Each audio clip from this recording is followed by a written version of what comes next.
Hello दोस्तों, welcome to my YouTube channel. आज हम करेंगे चैप्टर नंबर 1 वास्तविक संख्याएं। वास्तविक संख्याएं होती क्या है, आज हम इसके बारे में जानेंगे। जैसा कि आप सब जानते हैं कि आपने अब तक जितनी संख्याएं पढ़ी है वो सभी हमारे पास क्या है, वास्तविक संख्याएं होती है। देखो, चाहे हमारे पास 1 हो, 2 हो, 3 हो, 0 हो, 1/2 हो, वर्गमूल 2 हो, या फिर 8, 7, 6 या कोई भी संख्या हो, ये सभी संख्याएं हमारे पास क्या होती है, ये सभी संख्याएं हमारे पास वास्तविक संख्याएं होती है। वास्तविक संख्याओं को यदि हम बांटना चाहें तो हम इसको दो भागों में पढ़ते हैं। तो ये देखो यहाँ पर वास्तविक संख्याएं, ये सभी हमारे पास क्या होती है, वास्तविक संख्याएं होती है। बहुत सारी होती है हमारे पास, जितनी भी हमने अब आज तक संख्याएं पढ़ी है वो सभी हमारे पास क्या है, वास्तविक संख्याएं होती है। इसको मैं दो भागों में बांट देता हूँ, परिमेय संख्याएं और अपरिमेय संख्याएं। अपरिमेय संख्याएं, परिमेय संख्याएं क्या होती है और अपरिमेय संख्याएं क्या होती है। जिन संख्याओं को मैं p/q के रूप में लिख सकता हूँ या a/b के रूप में लिख सकता हूँ, उसको मैं क्या बोलता हूँ, परिमेय संख्याएं। जहाँ पर क्यू कभी भी हमारे पास जीरो नहीं होगा। आप यहाँ से देख सकते हो, ये आपको जितनी भी संख्याएं दिख रही है ये आपके पास क्या है, परिमेय संख्या है। जैसे आप 1/2 है, ये आपके पास क्या हो जाएगी, परिमेय संख्या हो जाएगी, क्योंकि ये p/q के रूप में है। या फिर आप 3 उठा लो, इसके नीचे हम 1 लिख सकते हैं तो तब भी हमारे पास ये 3 ही रहेगा, तो ये भी हमारे पास क्या हो जाएगी, परिमेय संख्या हो जाएगी। या फिर आप 0 उठा लो, 0 के नीचे यदि आप 1 लिख देते हो तब भी ये हमारे पास क्या रहेगी, परिमेय संख्या है। यानी कि 0/1 का मतलब भी 0 ही होता है। यानी कि जो नीचे वाली संख्या है ये कभी भी 0 नहीं होनी चाहिए। तो उन संख्याओं को हम क्या बोलते हैं, परिमेय संख्याएं। और अपरिमेय संख्याएं कौन सी होती है, जो संख्याएं हमारे पास वर्गमूल के अंदर होती है, वर्गमूल 2, वर्गमूल 3, इनको हम क्या बोलते हैं, अपरिमेय संख्याएं। वर्गमूल 5 हो गया, वर्गमूल 4, वर्गमूल 4 कभी भी ये अपरिमेय संख्या नहीं होगा, क्योंकि वर्गमूल 4 कितना होता है, 2 होता है। तो ये हमारे पास क्या हो जाता है, परिमेय संख्या हो जाती है। और ये वर्गमूल 7, इस तरीके से हमारे पास क्या हो जाती है, अपरिमेय संख्याएं। बहुत सारी संख्याएं होती है, ठीक है। उसके बाद यदि हम परिमेय संख्याओं को बांटना चाहे तो हम इसको भी कई भागों में बांट सकते हैं।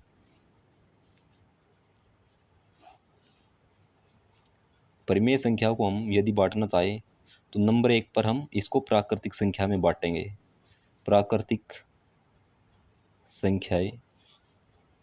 और हम इसको पूर्ण संख्याओं में बांट सकते हैं, पूर्ण संख्याएं। और एक होती है हमारे पास पूर्णांक संख्याएं। सबसे पहले हम देख लेते हैं कि प्राकृतिक संख्याएं क्या होती है।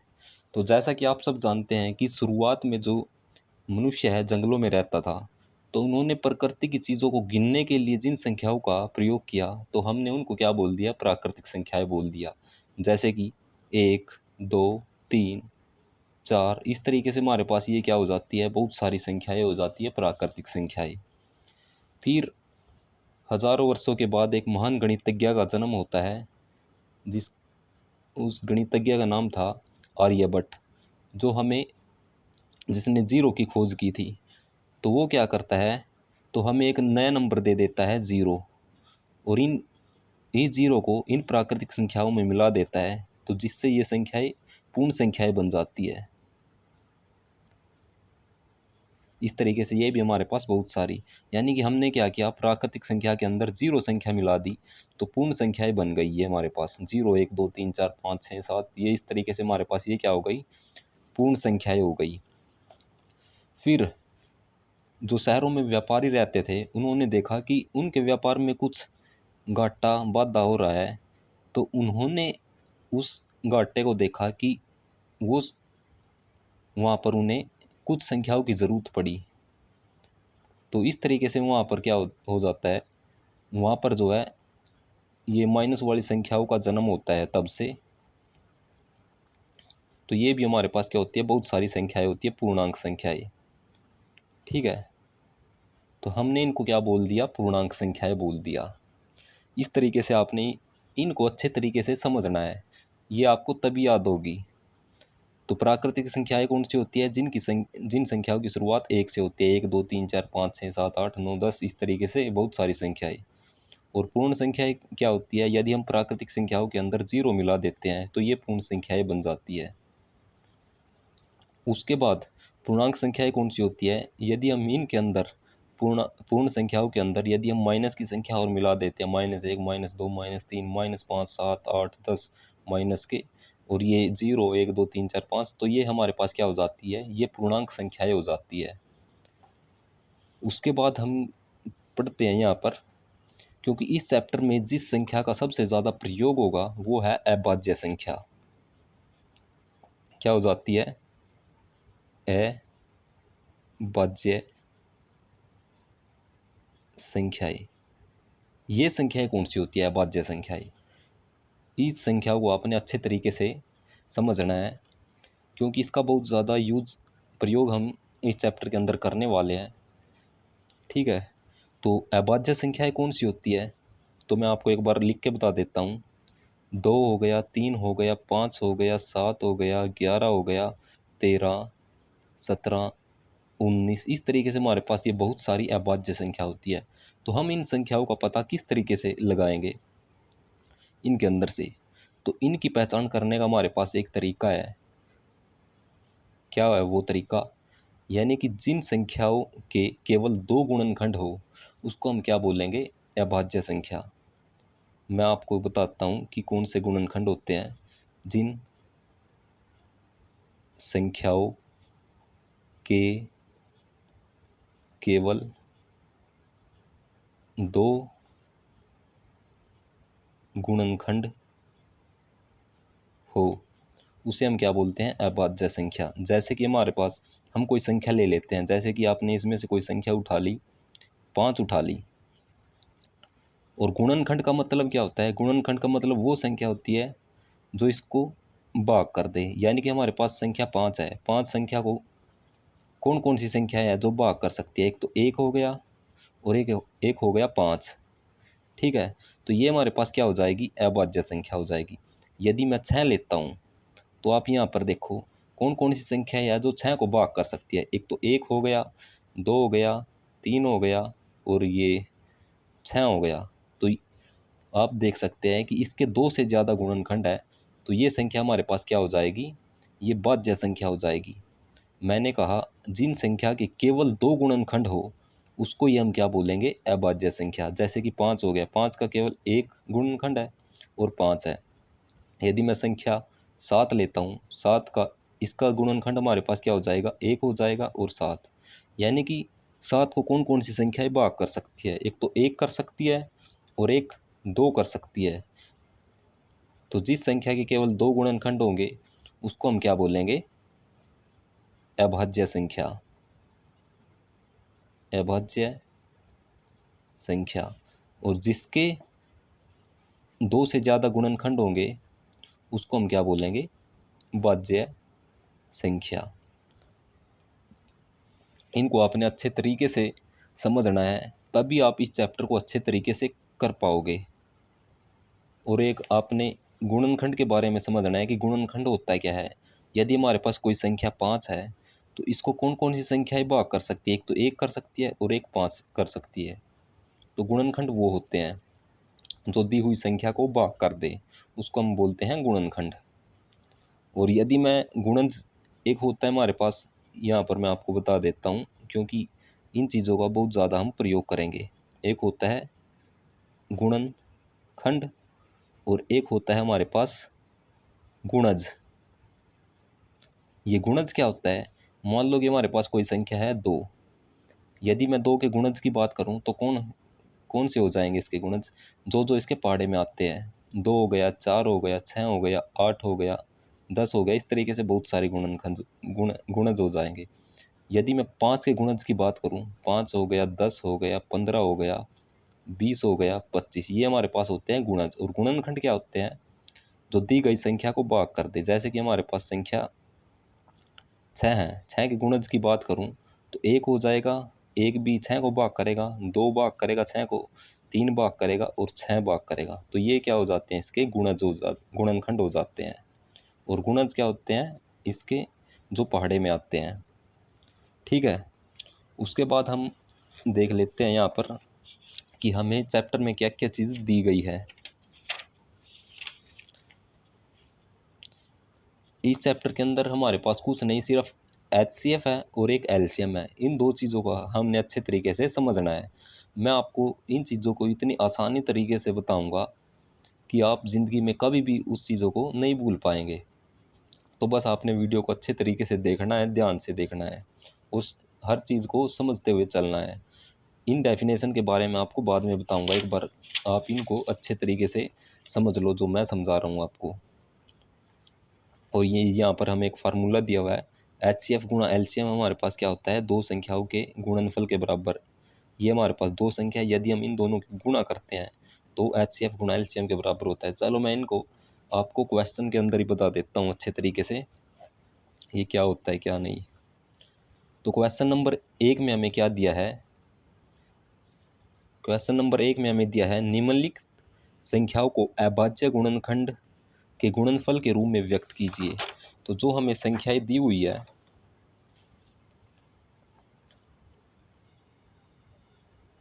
जो हमें संख्या दी हुई है, हम इसके क्या करेंगे? अभाज्य गुणनखंड के रूप में हम इनको लिखेंगे।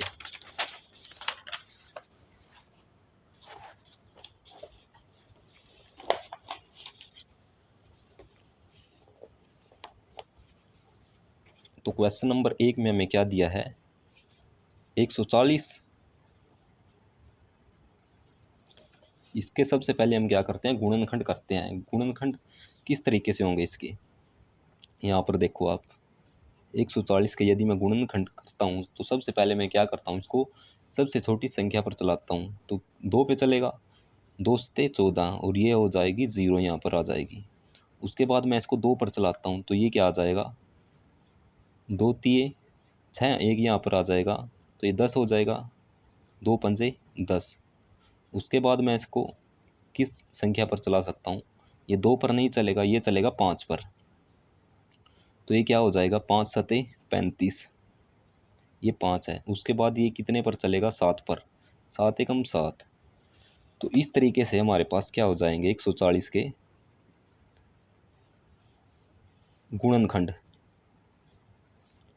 आपने इनको लिखना है 2 गुणा 2 गुणा में 5 गुणा में 7। तो ये क्या हो गए? इसके गुणनखंड, अभाज्य गुणनखंड हो गई ये इसके, क्योंकि ये दो हमारे पास क्या है? अभाज्य संख्या है, ये भी अभाज्य संख्या है, ये अभाज्य। इस तरीके से ये हमारे पास क्या हो जाते हैं? अभाज्य गुणनखंड हो जाते हैं। तो मैं इसको और किस तरीके से लिख सकता हूँ? हम इसको इस तरीके से लिखते हैं, 2 हमारे पास 2 बार आया है तो 2 की घात 2 लिख देंगे, गुणा में 5 गुणा में 7। यदि 2 3 बार आता है तो 2 की घात 3 लिख देते हैं, यदि 7 4 बार आता है तो 7 की घात 4। इस तरीके से हम इसके अभाज्य गुणनखंड लिखते हैं। क्वेश्चन नंबर इसके दूसरे पार्ट में हमें क्या दिया है? 156।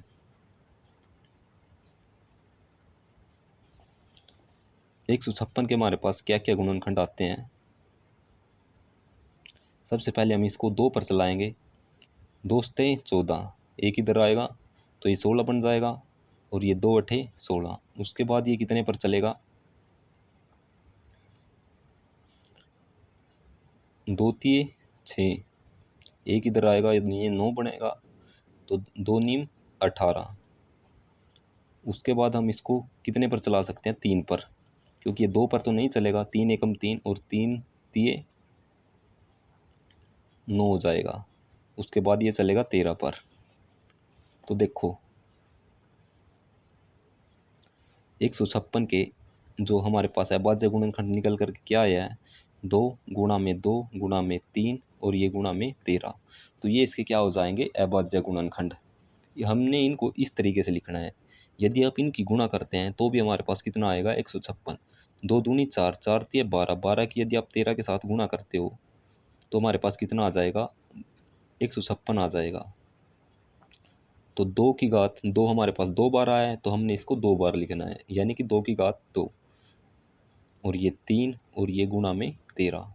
हमने इनको इस तरीके से लिखना है, हमें और कुछ नहीं करना है बस। ठीक है, उसके बाद हमें कितना दिया है, ये 3825, 3825, 3825 के हमारे पास ये गुणनखंड क्या क्या हो जाएंगे। तो ये देखो पीछे हमारे पास 5 है, तो ये 2 पर तो नहीं चलेगा, तो ये सबसे पहले हम इसको छोटी से छोटी संख्या पर चला करके देखना है। तो उसके बाद 2 पर नहीं चलेगा, तो ये 3 पर चलेगा। देखते हैं हम चला करके 3 पे चलेगा या और दूसरी संख्या पर चलेगा। तो 3 एकम 3, और ये कितना 8 है, तो 3 दूनी 6, 2 इधर आ जाएगा, 3 सते 21 और 1 इधर आएगा, ये 15 बन जाएगा, 3 पंजे 15। उसके बाद देखो ये 3 पर चल सकता है या नहीं, तो हम इसको 3 पर चला कर देखते हैं। ये 3 चौक 12 और 3 दूनी 6, 1 इधर आएगा तो 15 बन जाएगा, 3 पंजे 15। उसके बाद देखते हैं ये 3 पर नहीं चलेगा, 4 पर नहीं चलेगा, तो हम इसको 5 पर चला करके देखते हैं। तो पीछे हमारे पास ये 5 है, तो ये कितना 5 अट्ठे 40, और ये 2 इधर आएगा तो ये 25 बन जाएगा। तो 5 की गुणा 5 के साथ में 5 5 25। उसके बाद हम इसको 5 पर चलाते हैं, तो ये कितना आ जाएगा, 5 एकम 5 और ये 35 बन जाएगा, 3 इधर आएगा तो 5 सते 35। उसके बाद हम इसको 17 पर चलाएंगे, तो 38 25 के हमारे पास जो है भाज्य गुणनखंड निकल करके आए हैं, 3 गुणा में 3 गुणा में 5 गुणा में 5 गुणा में 17। तो हम इसको किस तरीके से लिखेंगे, इसकी घातों की घातों की रूप में लिखेंगे, यानी 3 की घात 2 और 5 हमारे पास 2 बार आया है, तो 5 की घात 2 गुणा में 17। बस हमने इतना ही करना और कुछ नहीं करना। क्वेश्चन नंबर 4 में हमें क्या दिया है, 5005 दिया है, 5005। तो यदि हम इसके गुणनखंड करते हैं 5005 के, तो सबसे पहले देखते हैं 2 पर नहीं चलेगा ये, और ये 3 पर चलता है या नहीं, नहीं चलेगा 3 पे नहीं, ये 4 पे चलेगा, तो हम इसको 5 पे चलाएंगे, 5 एकम 5 और ये 2 0 और 5 एकम 5। उसके बाद ये कितने पर चलेगा,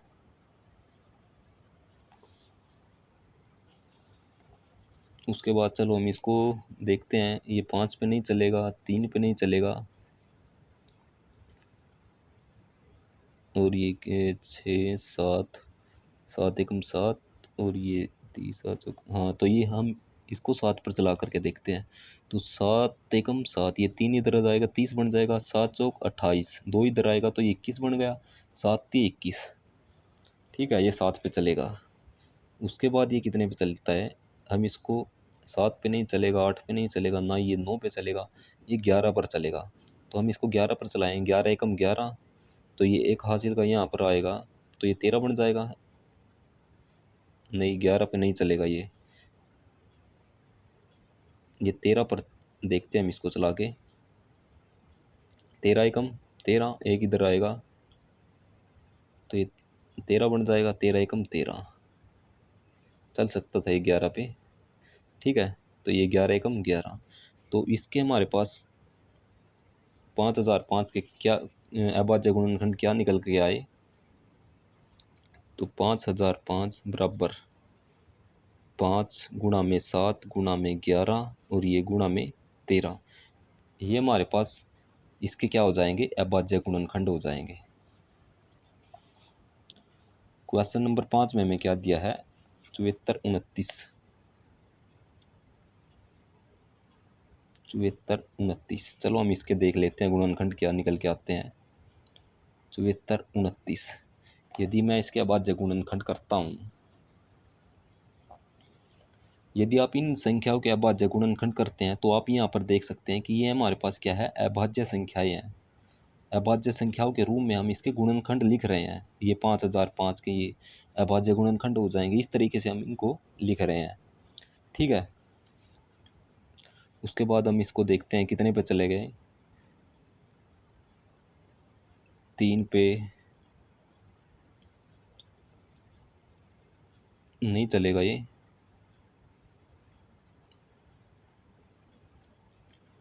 ना ये 11 पे चलेगा।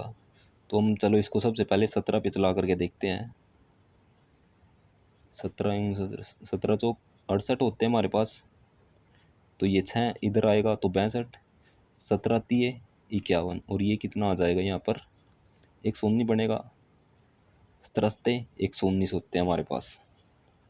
उसके बाद हम देखते हैं 13 तिये 39, और ये कितने पे चलेगा, ना ये 13 पे चल रहा है। चलो हम इसको 19 पे चला करके देखते हैं।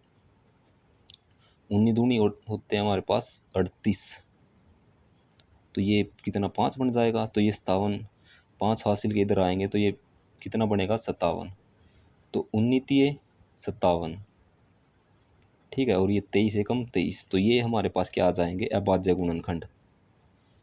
74 29 के हमारे पास अभाज्य गुणनखंड क्या निकल के आए, 17 गुणा 19 और ये गुणा 23। इस तरीके से हमने इनको सोल्व करना है, अभाज्य गुणनखंड के रूप में लिखना है। तो अभाज्य गुणनखंड के रूप में लिखने के लिए हम इसको इस तरीके से लिखेंगे। उसके बाद हमें क्वेश्चन नंबर 2 में हमें क्या दिया है,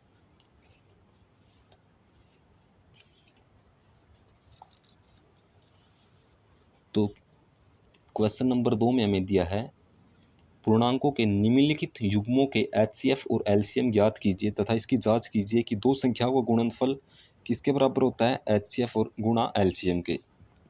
तो हमें ये दो संख्याएं दी है, हम इनके एचसीएफ निकाल लेंगे और एलसीएम निकाल लेंगे, और उसके बाद हमें क्या करना है, इनकी जांच करके बतानी है। किस तरीके से जांच करेंगे, इन दोनों संख्याओं की यदि हम गुणा करते हैं, यानी कि दो संख्याओं का गुणनफल इन दोनों संख्या के एचसीएफ और एलसीएम के बराबर होगा, हमें ये दिखाना है। तो चलो हम इसको देखते हैं कि ये किस तरीके से हमारे पास सोल्व होता है। तो ये 2 में हमें क्या दिया है, संख्या दी है 26 और 91, 26 और 91। तो सबसे पहले हम क्या करते हैं, इन दो संख्याओं के अभाज्य गुणनखंड के रूप में लिखते हैं। तो यहाँ पर देखो 26 को मैं इसको 2 पर चलाऊंगा, 2 एकम 2 और 2 तिये 6। उसके बाद ये 2 पे नहीं चलेगा, 3 पे नहीं चलेगा, ये उसके बाद 13 पे चलेगा, 13 एकम 13। उसी तरीके से मैं इसको 91 के भी अभाज्य गुणनखंड लिखता हूँ। तो ये कितने पे चलेगा, 7 पे देखते हैं हम इसको चला के, 7 एकम 7 और ये 2 इधर आएगा, 7 3 21, 21 बन जाएगा ये, और ये 13 पे चलेगा उसके बाद। तो 26 के और 91 के हमारे पास गुणनखंड क्या क्या है, 26 के आ जाएंगे ये 2 गुणा में 13, 2 की गुणा 13 के साथ करते हैं तो इसके बराबर आ जाता है 26। यदि हम 91 के गुणनखंड देखते हैं तो 7 गुणा में 13, तो ये हमारे पास क्या हो जाते हैं, अभाज्य गुणनखंड हो जाते हैं। एचसीएफ क्या होता है, एचसीएफ की यदि मैं फुल फॉर्म की बात करता हूँ तो एचसीएफ होता है हाईएस्ट कॉमन फैक्टर। यानी कि देखो यहाँ पर आपको जो भी चीज़ कॉमन लग रहा है इन दोनों में से, आपने उस चीज़ को उठाना है, तो वो आपका क्या हो जाएगा, एचसीएफ हो जाएगा। तो एचसीएफ की बात करें तो एचसीएफ हमारे पास कितना आया, 13 आ जाएगा। उसके बाद यदि मैं एलसीएम की बात करता हूँ कि एलसीएम क्या होता है, तो आपको जो जो अलग अलग संख्याएं दिख रही है उनको आपने लिखना है। 2 है, 7 है और ये 13 है, उन संख्याओं को लिखना है और उनकी हम सबसे बड़ी घात को लिखते हैं यहाँ पर, वो हमारे पास क्या होता है एलसीएम। तो 2 की घात यहाँ पर हमें 1 ही है तो ये 2 हो जाएगा। उसके बाद 7 है और उसके बाद ये 13 है, इनकी घात 1 ही है सबसे बड़ी, तो वो हमारे पास क्या हो जाता है, एलसीएम हो जाता है। 2 की गुणा 7 के साथ करते हो तो कितना आ जाएगा, 14, 14 की गुणा यदि आप 13 के साथ करोगे तो कितना आ जाएगा, 13 दूनी 26, 13 तीन 43, 13 चौक 52, हासिल 5 और 13 एकम 13 और 5 हमारे पास कितना हो जाएगा 18, यानी कि 182 आपके पास क्या हो जाएगा, एलसीएम आ जाएगा। इस तरीके से आपने एचसीएफ और एलसीएम निकालना है। ये आपको अच्छे तरीके से क्लियर आगे आगे होंगे तो आप एक आधा क्वेश्चन और करोगे उसके बाद, ठीक है, तो आपको ये अच्छे तरीके से क्लियर हो जाएंगे। तो बस आप देखते रहो। तो हमें संख्याएं क्या दी है, 510 और 92, 510 और 92। तो सबसे पहले हम क्या करते हैं, इनके अभाज्य गुणनखंड। 510 दो पे चलाएंगे, दो दूनी 4 हो जाएगा, एक इधर आएगा, दो पंजे 10, ये कितना है 10 है, तो ये दो पंजे 10। उसके बाद हम इसको 3 पर चला करके देखते हैं, 3 8 24, एक इधर आएगा 15, तीन पंजे 15। उसके बाद ये किस संख्या पे चलेगा, ना ये 2 पे चलेगा, नहीं 3 पे, ना ये 4 पे, तो ये हम इसको 5 पर चलाते हैं। तो 5 एकम 5 इधर आएगा, तो ये 35 बन जाएगा, 5 सते 35, 17 एकम 17। इस तरीके से आपने इसके अभाज्य गुणनखंड करने हैं। 510 के हमारे पास ये गुणनखंड आ गए। उसके बाद हम 92 के गुणनखंड, दो पे चलाएंगे, दो चौक 8 और एक इधर आएगा, दो छीक 12, दो पे चलाएंगे, दो दूनी 4 और ये दो तिये 6 और ये 23। तो 510 के हमारे पास क्या गुणनखंड आए, 2 गुणा में 3 गुणा 5 गुणा में ये 17। और 92 के देखते हैं हम, 2 गुणा में 2 गुणा में ये 23। ठीक है, तो देखो आप यहाँ पर हम इनको अभाज्य गुणनखंड के रूप में लिखते हैं। और देखो ये दो हमारे पास 2 बार आया है, तो इसको मैं 2 की घात 2 लिख सकता हूँ, गुणा में ये 23। 23 की सबसे बड़ी घात हमारे पास एक ही है, इसको मैं 2 गुणा 3 गुणा 5 गुणा 7, 3 की सबसे बड़ी घात एक है, 5 की सबसे बड़ी घात, इस तरीके से घात हो जाएगी। तो देखो HCF हमारे पास क्या होता है, HCF होता है हाईएस्ट कॉमन फैक्टर, यानी कि जो चीज़ आपको इसके अंदर कॉमन दिख रही है वो उठा लो बस, और कुछ दिख रहा है कॉमन, और कुछ दो यहाँ पर तो है लेकिन उसके बाद यहाँ पर नहीं है, तो इसके आगे, और 3 यहाँ पर तो है लेकिन यहाँ पर नहीं है, क्योंकि ये 23 है, 5 यहाँ पर तो है, यहाँ पर नहीं है। तो जो चीज़ आपको कॉमन दिख रही है वो आपका HCF हो जाएगा। तो HCF हमारे पास कितना आ गया, 2 आ गया। और LCM क्या है, जो आपको अलग अलग संख्याएं दिख रही है, देखो यहाँ पर अलग अलग संख्याएं कौन कौन सी दिख रही है, 2 दिख रहा है, 3 दिख रहा है, 5 दिख रहा है, 17 दिख रहा है, और ये 23 दिख रहा है। तो आपने क्या करना है, इनको लिखना है जो जो आपको अलग अलग दिख रहा है, और उनकी सबसे बड़ी घात को लेना है। तो सबसे बड़ी घात क्या हो जाएगी, 2 की सबसे बड़ी घात हो जाएगी 2, 3 की सबसे बड़ी घात यही है 1 है, तो ये 3 की घात 1 है, और 5 की सबसे बड़ी घात 1 है। तो इस तरीके से आपने इनकी सबसे बड़ी घात को लेना है। तो सबसे बड़ी घात और की कितनी है, 1 1 ही है, यहाँ पर सिर्फ 2 की घात, यहाँ पर 1 है, और यहाँ पर कितनी है, 2 है। तो सबसे बड़ी घात लेंगे तो 2 की घात 2 आएगा। तो जब आप इसको सोल्व करोगे कितना आ जाएगा, ये 4 हो जाएगा, 4 की गुणा 3 के साथ, 4 तिये 12, 12 की गुणा 5 के साथ करोगे 60, 60 की गुणा यदि आप 17 के साथ करोगे, उसके बाद 23 के साथ करोगे, ये आपके पास कितना आया 60, उसकी गुणा 17 के साथ करोगे तो कितना आ जाएगा, ये 17 0 0, 17 5 17 6 102। उसके बाद आप जो 1020 आया है उसकी गुणा आप किसके साथ करोगे, 23 के साथ, तो वो आपका LCM हो जाएगा।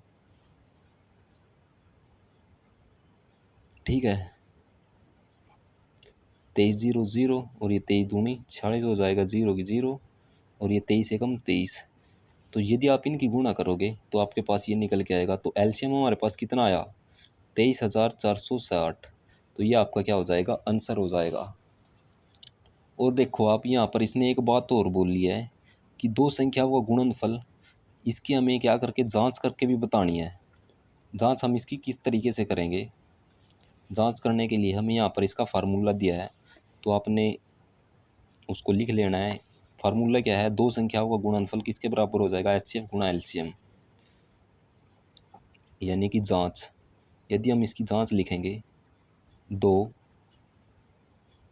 संख्याओं का गुणनफल किसके बराबर हो जाएगा, HCF गुणा में LCM।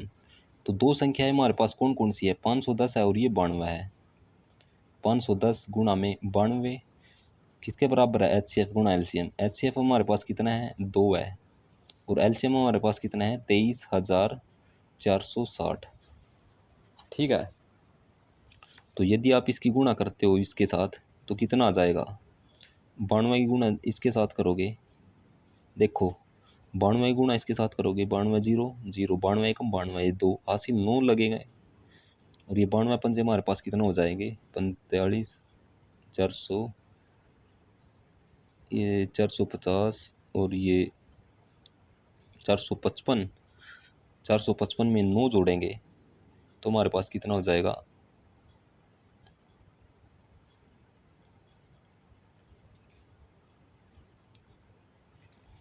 तो आप यहाँ पर गुणा ही देख लो करके, 0 2 5 दूनी 10, 0 9 एकम 9 और 9 पंजे 45, 0 2 9 6 4, यानी कि 46,920।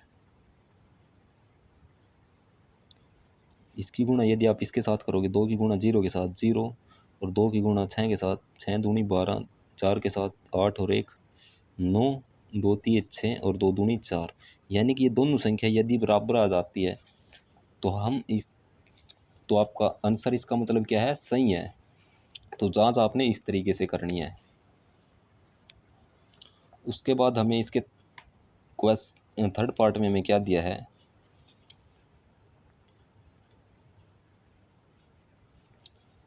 336 और 54 दो संख्याएं दी है,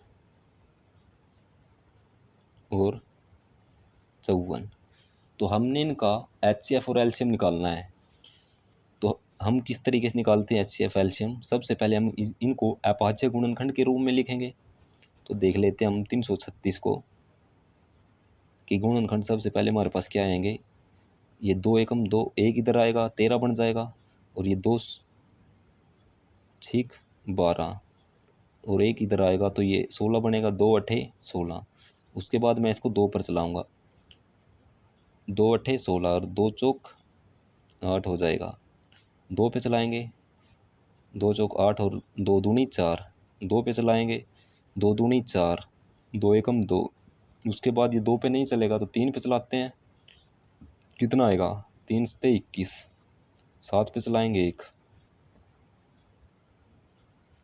और 54 के यदि हम गुणनखंड देखते हैं तो 2, 2 दूनी 4, एक इधर आएगा तो ये 14 बन जाएगा, 2 से 14, 2 पे नहीं चलेगा 3 पे चलाते हैं, 3 नीम 27, उसके बाद 3 पे चलाते हैं, 3 3 9, और ये 3 एकम 3, तो 336 के हमारे पास गुणनखंड क्या क्या है, 2 कितनी बार है ये 4 बार, और ये 3 गुणा 7, 2 गुणा 2 गुणा 2, 2 गुणा में 3 गुणा 7।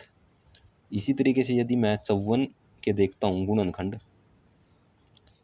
2 गुणा में 3 गुणा 3 गुणा 3, तो ये इसके गुणनखंड हो जाएंगे।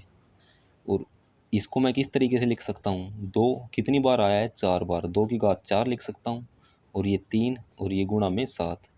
इसको मैं किस तरीके से लिख सकता हूँ, 2 की घात 1 और ये 3 बार आया है तो 3 की घात 3 हो जाएगा। ठीक है, तो HCF हमारे पास क्या होता है, HCF होता है जो इनके अंदर कॉमन वैल्यू है। कॉमन वैल्यू आपको यहाँ पर 3 दिख रहा, 2 दिख रहा है, और एक आपको दिख रहा है ये 3, तो HCF हमारे पास क्या हो जाएगा 2 और ये गुणा 3। जो जो आपको कॉमन दिख रहा है आपने सिर्फ वही लेना है, वही हमारे पास क्या होता है HCF होता है। तो HCF हमारे पास कितना हो जाएगा 6 हो जाएगा, और LCM हमारे पास क्या हो जाएगा, आपको देखो ये सभी की सभी संख्याएं ये यहाँ पर लिखी हुई है जो इनके गुणनखंड है। तो जो जो आपको अलग अलग दिख रहा है उनको लिखना है, 2 दिख रहा है, 3 दिख रहा है और 7 दिख रहा है, और इनकी हम सबसे बड़ी घात लेंगे। तो 2 की घात यहाँ पर 1 और यहाँ पर 4 है, तो सबसे बड़ी घात कितनी है 4, तो 2 की घात 4 हो जाएगा। 3 की घात यहाँ पर 1 है और यहाँ पर 3 है, तो सबसे बड़ी घात कितनी है 3, और 7 की घात सबसे बड़ी 1 ही है, 7 की घात 1। तो सबसे बड़ी घात लेनी है इनकी अभाज्य गुणनखंड की, तो वो हमारे पास क्या हो जाता है एलसीएम हो जाता है। तो 2 की घात 4 और ये 3 की घात 9 और ये गुणा में 7, तो ये हमारे पास क्या हो जाएगा एलसीएम। 2 की घात 4 हमारे पास कितना होता है 16, 3 की घात 3 हमारे पास क्या होता है 27 और ये 7। तो ये हमारे पास, हम इनको सोल्व करते हैं तो हमारे पास कितना आ जाएगा, 16 सत्ते कितना होता है, 16 पंजासी 16 से 95 16 सत्ते 112। 112 की गुणा आप 27 के साथ करोगे तो आपके पास एलसीएम आ जाएगा 7 दूनी 14 और ये 7 एकम 7 और 1 8, 7 एकम 7, ठीक है। और ये 2 दूनी 4 और 2 एकम 2 और 2 एकम 2, 4 8 और 4 12, हासिल 1, 7 और 2 9 और 1 10, हासिल 1, 2 और 1 3। 3024 आपका क्या हो जाएगा, एलसीएम हो जाएगा। और एचसीएफ की बात करते हैं तो 6 हो जाएगा। इस तरीके से आपने एचसीएफ एलसीएम निकालने हैं। उसके बाद हम इसकी क्या देखते हैं, जांच करके देखते हैं। जांच के लिए हमारे पास क्या फार्मूला है, दो संख्याओं का गुणनफल किसके बराबर होता है, एचसीएफ गुणा एलसीएम के। यानी कि दो संख्या हमारे पास क्या क्या है, ए मान लेते हैं बी मान लेते हैं, वो हमारे पास किसके होते हैं, एचसीएफ गुणा में एलसीएम। यानी कि दो संख्या है ए और बी, ए ये हो जाएगी और बी ये हो जाएगी, यानी कि 336 गुणा में 54 बराबर एचसीएफ गुणा एलसीएम। एचसीएफ हमारे पास कितना है 6 और एलसीएम हमारे पास कितना है 3024। तो यदि आप 336 गुणा इसके साथ 54 के साथ करते हो तो हमारे पास कितना आएगा। तो सबसे पहले आप इसकी गुणा कर लो, 6 चौक 24, 24 का 4 हासिल 2, 6 दूनी 12 और 2 14, 6 0 0 और ये हासिल का एक यहाँ पर आ जाएगा, 6 3 18। तो 18,144। यदि आप 336 गुणा 54 के साथ करते हो तो तब भी हमारे पास 18,144 आ जाएगा। यानी कि यदि ये दोनों चीज़ आपस में बराबर हो जाती है तो इससे हमारे पास क्या निकल के आता है, ये हमारे पास जांच जो है सत्य साबित होती है कि दोनों आपस में बराबर है। तो इस तरीके से आपने ये एचसीएफ निकालना है, एलसीएम निकालना है और जांच करके बतानी है कि हमारे पास आंसर जो आया है सही है बिल्कुल। और क्वेश्चन नंबर 3 में हमें क्या दिया है, अभाज्य गुणनखंड विधि द्वारा निम्नलिखित पूर्णांकों के एचसीएफ और एलसीएम ज्ञात कीजिए। तो देखो, अभाज्य गुणनखंड विधि के द्वारा हमने एचसीएफ और एलसीएम निकालने हैं। संख्या क्या क्या दी है, 12 दी है, 15 दी है और 21 दी है। तो सबसे पहले हम क्या करते हैं, 12 के गुणनखंड करते हैं। 2 पे चलाएंगे, 2 छीक 12, उसके बाद 2 पे चलाएंगे 3 और ये चलेगा 3 पर। इसी तरीके से मैं 15 के गुणनखंड करता हूँ। 2 पे नहीं चलेगा, 3 पे चलेगा, 3 पंजे 15 और ये 5 एकम 5। उसी तरीके से 21 के करता हूँ। 2 पे नहीं चलेगा, ये चलेगा 3 पर, 3 7 21 और ये 7 एकम 7। इस तरीके से आपने इनको अभाज्य गुणनखंड के रूप में लिखते हैं, 12 15 और ये 21। 12 के अभाज्य गुणनखंड क्या क्या आए हैं, 2 गुणा 2 गुणा 3, 2 गुणा 2 गुणा 3। और 15 के हमारे पास क्या आए हैं, 3 गुणा 5। और 21 के क्या आए हैं, 3 गुणा 7। तो आप इसको किस तरीके से लिख सकते हो, 2 की घात 2 के रूप में और इसको 3। इसको आप ऐसे ही लिख सकते हो, 3 गुणा 5 और इसको 3 गुणा 7 के रूप में। ऐसे ही एचसीएफ की बात करते हैं तो एचसीएफ हमारे पास क्या होता है, एचसीएफ होता है हमारे पास जो इनके अंदर कॉमन वैल्यू है। तो कॉमन वैल्यू आपको यहाँ पर क्या दिख रहा है, सिर्फ 3 दिख रहा है। तो एचसीएफ हमारे पास क्या हो जाएगा, 3 हो जाएगा जो आपको कॉमन दिख रहा है। और एलसीएम हमारे पास क्या होता है, जो आपको अलग अलग क्या क्या संख्या दिख रही है, 2 दिख रही है, 3 दिख रही है और 5 दिख रही है और यहाँ पर 7 दिख रही है। हमें इन संख्याओं की सबसे बड़ी घात लेनी होती है। तो 2 की सबसे बड़ी घात यहाँ पर कितनी है, 2 है। और 3 की यहाँ पर सबसे बड़ी घात कितनी है, 1 ही है। और 5 की सबसे बड़ी घात 1 है और 7 की 1 है। तो ये हमारे पास क्या हो जाता है, एलसीएम हो जाता है। 2 की गुणा 2 के साथ करेंगे तो 4 और 4 की गुणा 3 के साथ 12, 12 की गुणा 5 के साथ 60, और 60 की गुणा 7 के साथ करेंगे तो 420। तो एलसीएम आपके पास क्या आ जाएगा, 420। उसके बाद हमें संख्या दी है 17, 23 और 29। फर्स्ट पार्ट था, सेकंड पार्ट। 17, 23 और 29। इसके हम क्या करेंगे, अभाज्य गुणनखंड विधि से एचसीएफ और एलसीएम निकालेंगे। 17 के हमारे पास अभाज्य गुणनखंड, तो ये ऐसी संख्या है जो सिर्फ 17 से ही चलेगी, 17 एकम 17। और 23, 23 भी सिर्फ 23 पर ही चलेगी, 23 एकम 23। और इसी तरीके से 29 है, ना ये 2 पे ना 3 पे, ये सिर्फ 29 पे चलेगी, तो 29 एकम 29। तो 17 के हमारे पास गुणनखंड क्या क्या निकल के आए, 17 एकम 17, देखो। और ये 23, 23 गुणा 1, और ये 29, 29 गुणा 1। देखो, अभाज्य संख्या हम जानते हैं कि जिसके केवल दो गुणनखंड हो। एक हमारे पास अभाज्य संख्या नहीं है, तो मैंने इसको क्यों लिखा है, क्योंकि इसलिए लिखा है क्योंकि हम एचसीएफ जो है आसानी से निकाल सकते हैं, क्योंकि आपको यहाँ पर संख्याएं सभी अलग अलग दिख रही होंगी। तो मैं इसको क्या लिख सकता हूँ, 17 गुणा 1 लिख सकता हूँ, क्योंकि 17 गुणा 1 के साथ करेंगे ये तब भी 17 ही आएगा। 23 गुणा 1 के साथ करेंगे तो तब भी ये 17 ही आएगा।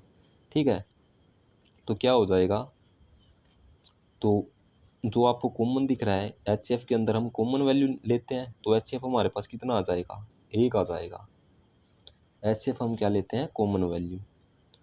और एलसीएम क्या होते हैं, जो आपको अलग अलग वैल्यू दिख रही है उसकी सबसे बड़ी घात। आपको अलग अलग कौन कौन सी वैल्यू दिख रही है, 17 और ये 23 और ये 29। तो आप यदि आप इनकी गुणा करोगे तो आपके पास एलसीएम निकल के आएगा। 17 × 51 हासिल 5, 17 दूनी 34 और 5 हमारे पास 39। ये 17 गुणा 23 तो 391। अब हम इसकी गुणा 29 के साथ करेंगे तो हमारे पास एलसीएम निकल के आ जाएगा। 9 एकम 9, नीम नीम 81 हासिल 8, 9 × 27, 27 और 8 हमारे पास कितना हो जाएगा, 35। 2 की गुणा 1 के साथ 2 एकम 2, 2 की गुणा 9 के साथ 9, 2 नीम 18 हासिल 1, 6 और 1 7, 9 3 8 और 5 13, 10 और 1 11, यानी 11,339। ये आपका क्या आ जाएगा, एलसीएम आ जाएगा दो संख्याओं का, इन तीन संख्याओं का। उसके बाद हमें संख्या दी है 8, 9 और 25। 8, 9 और 25। तो चलो हम इनके गुणनखंड करते हैं। 8 के गुणनखंड करेंगे तो 2 चौक 8, 2 दूनी 4 और ये 2 एकम 2। इसी तरीके से हम 9 के करेंगे। 9 एकम ये 3 पे चलाएंगे, क्योंकि ये 2 पे नहीं चलेगा, तो ये 3 3 9 और ये 3 एकम 3 और ये हमारे पास 25 है। 25 को हम चलाएंगे, 2 पे नहीं चलेगा, ना ये 3 पे चलेगा, ना ये 4 पे, तो ये 5 पे चलेगा। 5 की गुणा पचो पचो 25 और इस 5 को चलाएंगे, 5 एकम 5। तो देखो यहाँ पर 8 के हमारे पास क्या क्या गुणनखंड आए, 2 गुणा 2 गुणा 2। और 9 के हमारे पास क्या क्या गुणनखंड आए, अभाज्य गुणनखंड, ये 3 गुणा में 3। और इसी तरीके से हमारे पास 25 के क्या क्या गुणनखंड आए, 5 गुणा में 5। तो एचसीएफ हमारे पास क्या होता है, कॉमन वैल्यू होती है। तो आपको यहाँ पर कॉमन कुछ भी नहीं दिख रहा होगा, तो हम इसके गुणा 1 के साथ कर लेते हैं, क्योंकि तब भी ये वैल्यू वही आएगी। मैं 1 इसलिए लिख रहा हूँ क्योंकि अभाज्य, क्योंकि मैं आपको एचसीएफ निकाल के बता सकूँ, इसलिए मैं लिख रहा हूँ। आपने इस 1 को नहीं लिखना है, ठीक है, क्योंकि 1 लिख दोगे तो तब ये अभाज्य गुणनखंड नहीं रहने के, क्योंकि 1 हमारे पास अभाज्य संख्या नहीं होती है। ठीक है, 1 हमारे पास अभाज्य संख्या नहीं है, तो हम इसको इसलिए नहीं लिखते हैं। तो एच एफ हमारे पास क्या आ जाएगा, जो कॉमन वैल्यू होती है 1, तो एच एफ 1 आ जाएगा। और ये देखो, इसको मैं किस तरीके लिखता हूँ, 2 की घात 3 के रूप में लिख सकता हूँ, इसको 3 की घात 2 के रूप में लिख सकता हूँ, और इसको 5 2 बार आया है तो 5 की घात 2 के रूप में लिख सकता हूँ। तो एलसीएम हमारे पास क्या होता है, जो आपको अलग अलग संख्या दिख रही है कौन कौन सी है, 2 है, 3 है और 5 है। तो 2 की सबसे बड़ी घात कौन सी है, 3 है, तो हमने लिख दिया 2 की घात 3। और 3 की सबसे बड़ी घात कितनी है, 2। 5 की सबसे बड़ी घात कितनी है, 2। तो ये हमारे पास क्या आ जाएगा, एलसीएम आ जाएगा। 2 की घात 3 होता है 8, 3 की घात 2 कितना होता है 9, और 5 की घात 2 कितना होता है 25।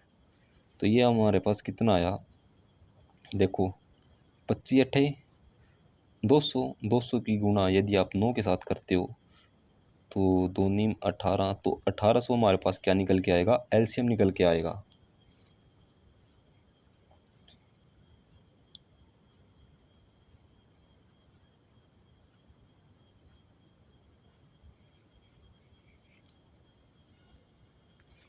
और क्वेश्चन नंबर 4 में हमें क्या दिया है, एच सी एफ, दो संख्याओं का एच सी एफ दिया है 300, पहली संख्या हमारे पास 306, दूसरी संख्या 657। इन दो संख्याओं का एच सी एफ हमें कितना दिया है, 9 दिया है। तो हमें क्या निकालना है, एलसीएम निकालना है। तो देखो हम इसको किस तरीके से करेंगे, तो आप इसको भी यहीं पर देख लो।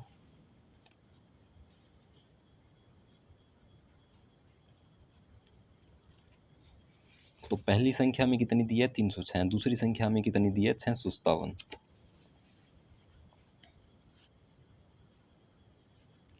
तो हम लिखेंगे पहली संख्या और यहाँ पर दूसरी संख्या। पहली संख्या 306 है और दूसरी है 657, और हमें इनका एच सी एफ कितना दिया है, 9। 9 हमें एच सी एफ दिया है। तो हमें क्या, इनका एलसीएम निकालना है। एलसीएम किस तरीके से निकालेंगे, क्योंकि हमारे पास देखो यहाँ पर फार्मूला क्या होता है, दो संख्याओं का गुणनफल एच सी एफ गुणा एलसीएम होता है। तो हम यहाँ पर इस फार्मूले का यूज कर सकते हैं। दो संख्याओं का गुणनफल किसके बराबर होता है, एच सी एफ गुणा में एलसीएम। तो दो संख्या हमारे पास कौन कौन सी है, 306 और 657। तो 306 गुणा में 657, तो दो संख्या पहली है दूसरी है, इनका गुणनफल यानी कि गुणा करनी है, बराबर एच सी एफ हमें कितना दिया है, 9 दिया है, गुणा में और ये एलसीएम। तो देखो जैसे आप इसको 9 को यहाँ पर लेकर के आओगे तो ये कितना बढ़ जाएगा, 306 बटे में गुणा में 657 बटे में 9। तो ये एलसीएम इस साइड बचेगा। तो इसको मैं इस तरीके से लिख सकता हूँ। उसके बाद आप इसको काट सकते हो। ये 9 थी 27, और ये 3 हासिल का बचेगा, इधर 36 बन जाएगा। ठीक है, और ये 9 चौक 36, तो हमारे पास क्या निकल के आया, 34 गुणा में 657। 657 की गुणा यदि आप 34 के साथ करोगे तो आपका एलसीएम निकल के आ जाएगा। तो चलो करते हैं। 4 सते 28 हासिल 2, 4 पंजे 20 और 2 22 हासिल 2, 4 छः 24 और 2 26, 3 सते 21 हासिल 2, 15, 3 पंजे 15, 15 और 2 17 हासिल 1, 3 छः 18 और 1 19, ये 8, 3 6 6 12 और 1 13 हासिल 1, 10 और 2 12 और ये 2, यानी 22,338 हमारे पास क्या निकल के आएगा, एलसीएम। ठीक है, तो इसका एलसीएम हमारे पास कितना निकल के आएगा, ये क्वेश्चन नंबर 4 का 22,338।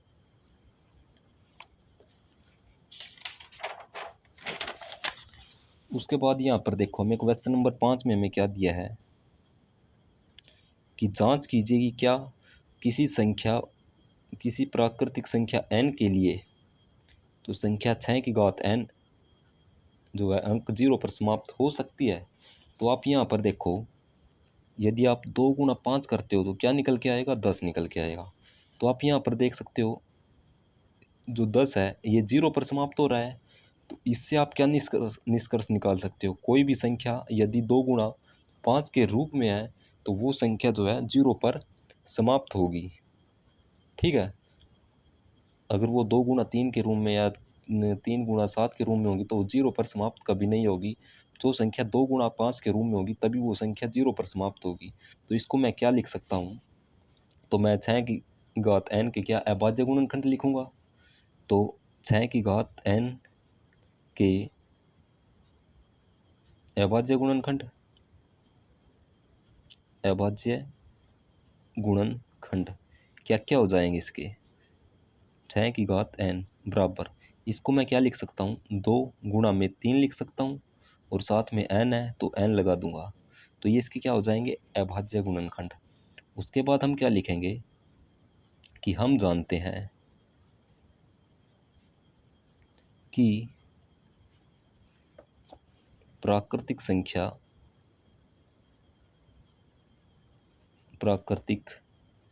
संख्या शून्य पर या 0 पर समाप्त होगी अगर वह 2 × 5, और इसके ऊपर यदि मैं n लगा देता हूँ तब भी ये 0 पर ही समाप्त होगी। अगर वह 2 की घात n और गुणा में 5 की घात n के रूप में हो तो वो तभी हमारे पास 0 पर क्या होगी, या शून्य पर समाप्त होगी। तो इससे हमारे पास क्या निष्कर्ष निकला है, अतः 6 की घात n शून्य पर समाप्त नहीं होगी। ठीक है, तो हमें इस तरीके से लिखना है। और क्वेश्चन नंबर 6 में हमें क्या दिया है, क्वेश्चन नंबर 6 में दिया है व्याख्या कीजिए कि 7 × 11 × 13 प्लस में 13, और ये संख्या जो है भाज्य संख्या क्यों है, हमें ये बताना है। तो देखो यहाँ पर सबसे पहले तो मैंने आपको पीछे क्या बताया था कि भाज्य संख्या कौन सी संख्या होती है, जिस संख्या के 2 से ज़्यादा गुणनखंड होते हैं वो हमारे पास क्या होती है, भाज्य संख्या है। जैसे हमने यहाँ पर 6 बताया था, 6 जो है 1 भी भाग करता है, 6 को 2 भी भाग करता है, 3 भी भाग करता है, 6 भी, तो ये इसके 2 से ज़्यादा गुणनखंड है, तो ये हमारे पास भाज्य संख्या हो जाएगी। और जिस संख्या के केवल 2 गुणनखंड होते हैं वो हमारे पास क्या होती है, अभाज्य संख्या। ठीक है, तो चलो हम देखते हैं हमें क्या क्या ये 2 संख्या दी है। तो ये दी है 7 × 11 × 13 और ये प्लस 13। और दूसरी संख्या में क्या दी है, 7 × 6 × 5 × 4 × 3, 7 × 6 × 5 × 4 × 3 × 2 × 1 प्लस में 5। तो हमें ये 2 संख्याएं दी है, तो हमें ये बताना है कि ये भाज्य संख्या क्यों है।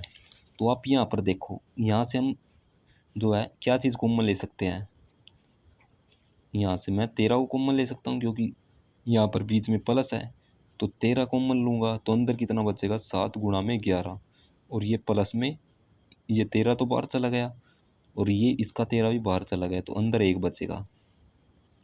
तो ये हमारे पास कितना बन गया, 13, और 7 ही गुणा 11 के साथ करोगे तो कितना आएगा, 77 प्लस में 1, ये 13 गुणा में ये 77 और 1 78 हो जाएगा। इसकी गुणा में 1 लिख सकता हूँ।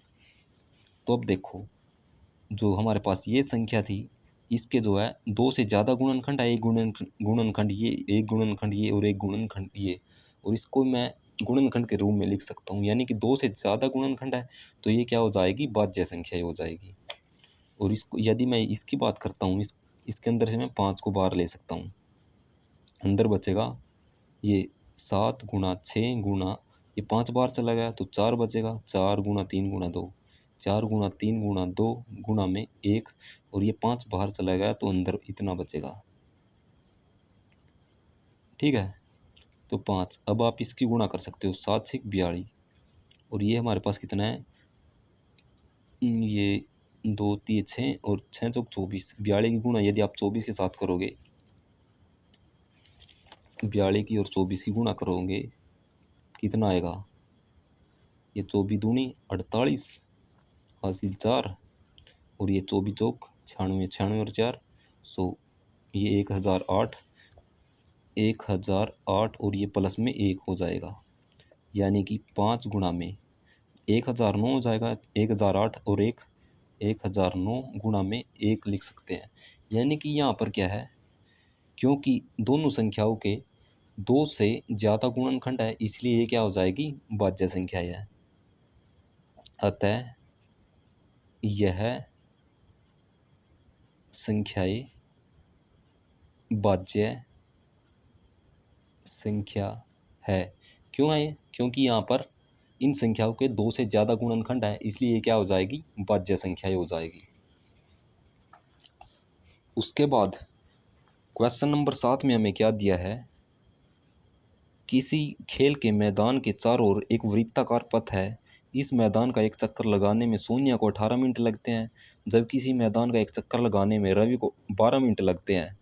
मान लीजिए वे एक ही स्थान पर और एक ही समय पर चलना प्रारंभ करके एक ही दिशा में चलते हैं, तो ये कितने समय बाद वे पुनः प्रारंभिक स्थान पर मिलेंगे, हमें ये बताना है। तो आप यहाँ पर देखो, सबसे पहले मैं क्या करता हूँ, एक वृत्ताकार पथ लेता हूँ, यानी कि ये हमारे पास क्या हो जाएगा, कोई मैदान है, ठीक है, और ये इसके मैदान के चारों ओर एक वृत्ताकार पथ हो जाएगा। ये हो गया वृत्ताकार पथ। और इसने यहाँ पर क्या बताया है हमें, जो सोनिया है, इस मैदान का एक चक्कर, मान लो सोनिया यहाँ पर खड़ी है, इस सोनिया को इस मैदान का चक्कर लगाने में 18 मिनट लगते हैं, जबकि रवि भी यहीं पर खड़ा है और इसको भी इस मैदान का चक्कर लगाने में 12 मिनट लगते हैं। यहाँ पर बताया है कि वे एक ही स्थान पर और एक ही समय पर चलना प्रारंभ करते हैं और दोनों एक ही दिशा में चलते हैं, तो वे दोबारा यहाँ पर कितने समय के बाद पहुँचेंगे। तो सोनिया को तो हम लिखेंगे यहाँ पर हल, यानी कि मैदान का एक चक्कर लगाने में सोनिया को 18 मिनट और सोनिया को 18 मिनट लगती है और रवि को कितनी मिनट लगती है, 12 मिनट, और रवि को 12 मिनट लगते हैं। तो हम क्या करेंगे, इन दोनों संख्याओं का अभाज्य गुणनखंड के रूप में लिखेंगे। तो 12 के अभाज्य गुणनखंड क्या क्या हो जाएंगे, तो आप उनके अभाज्य गुणनखंड करेंगे तो ये आ जाएंगे 2 गुणा 2, 2 दूनी 4 और 4 तिये 12, और 18 के आ जाएंगे 2 तिये 6 और 6 तिये 18। तो ये हमारे पास क्या आ जाएंगे, अभाज्य गुणनखंड। तो इसको मैं क्या लिख सकता हूँ, 2 की घात 2 के रूप में, और ये गुणा में 3, और इसको 2 गुणा में 3 की घात 2 के रूप में। देखो हम इसका क्या करेंगे, एलसीएम निकाल लेंगे।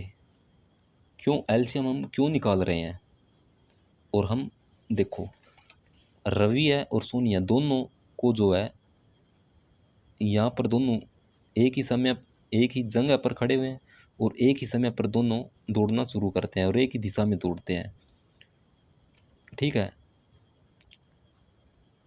तो जो है हमें ये बताना है कि वे कितने समय के बाद वे पुनः यहाँ पर दोबारा इस स्थान पर आएंगे। तो देखो यहाँ पर या तो हम एचसीएफ निकाल लेंगे या फिर एलसीएम निकाल लेंगे। यदि हम इसका एचसीएफ निकालते हैं तो एचसीएफ हमारे पास कितना आएगा, ये आ जाएगा कॉमन वैल्यू 2 गुणा 3 यानी कि 6। यदि एचसीएफ की बात करते हैं तो हमारे पास कितना आता है, एचसीएफ 6 आता है। तो देखो यदि सोनिया को एक चक्कर लगाने में 18 मिनट लग रहे हैं, तो क्या एचसीएफ जो है सोनिया को यदि एक चक्कर लगाने में 18 मिनट लग रहे हैं तो क्या HCF हमारा 6 हो सकता है ना। यदि सोनिया को एक चक्कर लगाने में 18 मिनट लग रहे हैं तो क्या सोनिया 6 मिनट में चक्कर लगा सकती है, बिल्कुल भी नहीं लगा सकती। ठीक है, तो इसलिए हमारे पास HCF आंसर नहीं होगा। और ये देखो कि रवि को एक चक्कर लगाने में कितने मिनट का समय लगता है, 12 मिनट का। यानी कि एक पूरा चक्कर लगाने में यदि रवि को 12 मिनट का समय लग रहा है तो क्या HCF 6 मिनट हो सकता है, बिल्कुल भी नहीं हो सकता, क्योंकि ये 12 मिनट में एक चक्कर लगाएगा, जबकि 6 मिनट में ये यहीं तक ही पहुंचेगा, ये दोबारा यहाँ तक नहीं पहुंच सकता। तो इसलिए हम HCF आंसर नहीं ले सकते। तो यदि हम देखते हैं एलसीएम, एलसीएम हमारे पास क्या होता है, जो दी हुई संख्या होती है अलग अलग संख्याओं को लिखते हैं, 2 गुना 3 अलग अलग संख्याएं होती है, और उनकी हम क्या करते हैं, सबसे बड़ी घात लेते हैं। तो दो की यहाँ पर घात सब, यहाँ पर एक घात है और यहाँ पर दो घात है, तो दो की सबसे बड़ी घात कितनी है, 2 है, तो यहाँ पर ये लिख देंगे। और 3 की सबसे बड़ी घात कितनी है, यहाँ पर 1 है और यहाँ पर कितनी है, 2 है। तो हम एलसीएम में क्या सबसे बड़ी घात लेते हैं, जो नंबर होते हैं हमारे पास अलग अलग संख्याएं, तो वही हमारे पास एलसीएम होता है।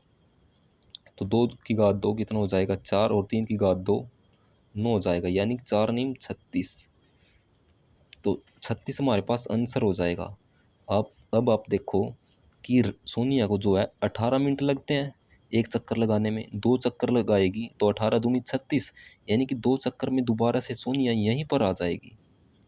और रवि जो है 12 मिनट में एक चक्कर लगाएगा और दूसरा चक्कर 24 मिनट में हो जाएगा, यानी कि 12 12 मिनट के हो जाएंगे। और तीसरा चक्कर भी 12 मिनट का है, तो 3 चक्कर 3 चक्कर में रवि यहाँ पर आ जाएगा इसी स्थान पर, और जो है सोनिया 2 चक्कर में यहाँ पर आ जाएगी। तो आप यहाँ पर देख देख सकते हो, सोनिया के 2 चक्कर और रवि के 3 चक्कर आपस में बराबर हो जाएंगे, तो दोनों वे इस स्थान पर जो है, यानी कि वे पुनः प्रारंभिक स्थान पर कितने समय के बाद मिलेंगे, 36 मिनट के बाद मिलेंगे। तो हम यहाँ पर लिख सकते हैं कि सोनिया और रवि जो है दोबारा पुनः प्रारंभिक स्थान पर 36 मिनट के बाद मिलेंगे। ठीक है, तो ये हमारे पास क्या हो जाएगा, आंसर हो जाएगा 36 मिनट। तो दोस्तों अगर वीडियो अच्छी लगे तो चैनल को लाइक करना, शेयर करना और सब्सक्राइब करना।